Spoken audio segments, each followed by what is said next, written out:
ए हमार करेजा कि बरसात के मौसम में तोहरा से मिलल मोहाल हो गइल बा, कि बरसात के मौसम में तोहरा से मिलल मोहाल हो गइल बा। तू तो फोनो पर बतियालू ना ए करेजा, हमरा फोनो पर कोनो औरी से प्यार हो गइल। रिमझिम बारिश बरसने लगा, दिल में मेरा धड़कने लगा।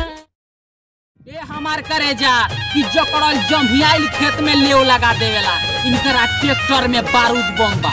कि जकड़ल जम्हियाइल खेत में लेव लगा देवेला, इनकरा ट्रैक्टर में बारूद बम बा। कि दिन भर रोपनिया करते रह जइबू करेजा और कहबू कि यादव जी के ट्रैक्टर में बड़ी दम बा। यादव जी से लेवल लगावतनी खेतवा में। ए हमार करेजा कि सुबह भइल बा त शाम होइबे करी, कि सुबह भइल बा त शाम होइबे करी, आ जौन है बोआइल बा उ एक दिन कटाइबे करी। कि अपना जवानी पर इतना गुमान मत करे एक करेजा, कि अपना जवानी पर इतना गुमान मत करे एक करेजा, कि तोहरियो डोली कोनो अहिरान ले जइबे खाली यादव जी के दूध से न होइले।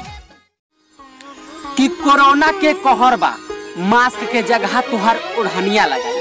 कि कोरोना के कहर बा, मास्क के जगह तुहार ओढ़निया लगाई। कि यही लॉकडाउन में एक करेजा तोहरा के अपन दुल्हनिया बनाई। कोरोना सर मुंह तो दबा के रख देला बाड़ में हर